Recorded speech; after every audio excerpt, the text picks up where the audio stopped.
नमस्ते दोस्तों। मैं आज आपको बजाज ऑटोमोबाइल मतलब बजाज के जो बाइक्स होते हैं उनके ब्रांडिंग स्ट्रेटेजी के बारे में बताऊंगा। आपको पता है कि बजाज की पहले स्कूटर्स होती थी, बजाज चेतक, बजाज सुप्रीम, बजाज प्रिया। और आपको वो एडवर्टाइजमेंट भी याद होगा, बुलंद भारत की बुलंद तस्वीर, हमारा बजाज। तो ये टैगलाइन हमारे दिमाग में आज भी फिट है। स्कूटर्स के बाद एक नया ज़माना है। तब हीरो होंडा की CD 100 मार्केट में आई, Kawasaki Bajaj KB 100, Yamaha RX 100, ये टू व्हीलर्स मार्केट में आई और फिर टू व्हीलर्स का ज़माना शुरू हो गया। फिर कुछ दिनों के बाद बजाज ने 3 ब्रांड्स निकाले, बजाज पल्सर, बजाज प्लैटिना और बजाज डिस्कवर। तीनों बाइक्स के प्रॉपर्टीज कंप्लीटली डिफरेंट थे। बजाज पल्सर जो थी उसका लुक एकदम स्टाइलिश था, फॉर यूथ वो बहुत बढ़िया दिखता था। उसका पिकअप बहुत ज़्यादा था और इसलिए उसका माइलेज कम था। बजाज प्लैटिना जो थी वो दिखने में एवरेज थी और उसको पिकअप वगैरह बहुत कम था, कुछ नहीं था, और वो माइलेज ज़्यादा देती थी। और बजाज डिस्कवर ये बाइक ऐसी थी, ये दोनों के बीच में थी, मतलब इसका पिकअप भी थोड़ा एवरेज था, लुक भी थोड़े अच्छे थे और माइलेज भी पल्सर से ज़्यादा और प्लैटिना से कम, यानी दोनों के बीच में वाला ये सेगमेंट था। मतलब बजाज पल्सर ये यूथ के लिए थी, बजाज प्लैटिना यह मिड टाइप का जो यूथ जो थोड़ा एजेड है, थोड़ा जॉब कर रहा है, उसको अच्छे लुक की बाइक चाहिए और एवरेज भी अच्छा चाहिए, उस प्रकार। और बजाज प्लैटिना यानी जो रूरल एरिया में या कम सेगमेंट वाले जो लोग हैं कि जिनको एवरेज ज़्यादा चाहिए, माइलेज ज़्यादा चाहिए, कम बजट की बाइक चाहिए, तो इस प्रकार ये 3 अलग अलग सेगमेंट थे। फिर बजाज ने बजाज नाम वो इन बाइक से हटा दिया, सिर्फ Pulsar, Pulsar is Pulsar, Platina और डिस्कवर। ये क्यों किया? क्योंकि बजाज कहने के बाद हमारे दिमाग में पहले तो वो स्कूटर आती थी, फिर वो स्टार्टिंग ट्रबल, उस ज़माने में सभी स्कूटर्स को था, फिर वो ऐसे टेढ़ी करनी पड़ती थी, फिर वो स्टार्ट होती थी। तो एक बजाज के बारे में लोगों को विश्वास भी था, लेकिन कुछ इमेज ऐसी थी, स्टार्टिंग ट्रबल या स्कूटर, मेनली स्टार्टिंग ट्रबल ठीक है, लेकिन बजाज कहने के बाद स्कूटर दिमाग में आती थी। तो फिर इन्होंने वो बजाज नाम कम कर दिया, एक लोगो बनाया अच्छा, और पल्सर, प्लैटिना पर सिर्फ प्लैटिना, डिस्कवर पर सिर्फ डिस्कवर। इसके कारण कस्टमर का कन्फ्यूजन होना कम हो गया।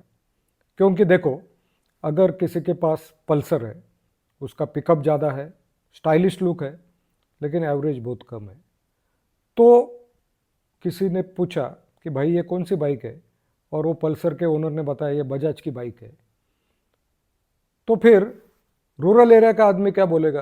अरे वो बजाज की बाइक का एवरेज बहुत कम है।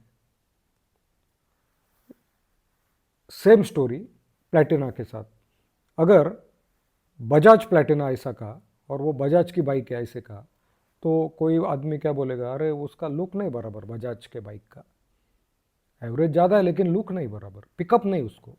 तो ये कन्फ्यूजन हटाने के लिए उन्होंने बजाज नाम दूर कर दिया और प्लैटिना मतलब प्लैटिना, ज़्यादा एवरेज देने वाली bike. Pulsar means only Pulsar, मतलब जिसका पिकअप ज़्यादा है, स्टाइलिश लुक है, एवरेज कम है, उसके बारे में बात ही नहीं की। और प्लैटिना यानी बीच में वाली जो बैलेंस करती है। तो लोगों के दिमाग में फिट हो गया कि अगर मैं कॉलेज स्टूडेंट हूँ तो मैं पल्सर लूँगा, किसी को ज़्यादा माइलेज चाहिए तो प्लैटिना लेने को जाएगा, बजाज के शोरूम में जाके वो प्लैटिना के बारे में बोलेगा। फिर उसके बाद बाइक, कई टाइप के अलग अलग बाइक्स बजाज ने निकाले और उनको उनके ही नाम से मतलब ब्रांड बनाया और उसके ही एडवर्टाइज, पल्सर के एडवर्टाइज जब रहते हैं तब सिर्फ पल्सर बताते हैं, प्लेटिना के रहे तो सिर्फ प्लेटिना बताते हैं। बजाज एक छोटा वहाँ पे कॉर्नर में लोगो रहता है। यह स्ट्रैटेजी हमें अपनी जो कार है मारुति सुजुकी, उसमें भी देखने को मिलेगी। उन्होंने भी एक नेक्सा नाम का ब्रांड निकाला, उसके शोरूम भी अलग है, वहाँ सिर्फ नेक्सा के कार्स होते हैं, वहाँ सुजुकी यानी मारुति सुजुकी कार्स वहाँ आपको देखने को नहीं मिलेगी। सेम स्ट्रैटेजी आपको ऑडी यानी जो फोक्सवैगन कार्स है उनकी ही ऑडी है, लेकिन ऑडी के शोरूम में सिर्फ ऑडी का लोगो रहता है और सिर्फ ऑडी के कार्स होते हैं, वहाँ फोक्सवैगन के बारे में बोला नहीं जाता। फोक्सवैगन की जो अलग कार्स है वहाँ ऑडी के बारे में बोला नहीं जाता, क्योंकि ऑडी का सेगमेंट जो है वो हायर है और फोक्सवैगन उससे थोड़ा नीचे है। मदर कंपनी एक ही है, बनाने वाली कंपनी फोक्सवैगन ही है। तो इस प्रकार उन्होंने अलग अलग सेगमेंट बनाए। जैसे कि किसी फैमिली का सरनेम है देशमुख, उसमें एक अतुल देशमुख होगा, एक अभय देशमुख होगा, एक आशीष देशमुख होगा, लेकिन उनके घर में या उनके कंपनी में उनका कोई ऑफिस होगा तो वहाँ के एम्प्लॉयज़ सबको देशमुख नहीं बोलते हैं, अतुल को अतुल सर बोलेंगे, अभय को अभय सर बोलेंगे, क्योंकि अतुल, अभय, आशीष तीनों की क्वालिटीज़ अलग है, प्रॉपर्टीज़ अलग है, तीनों के नेचर अलग है, तो वो सबको देशमुख नहीं बोलते हैं ना।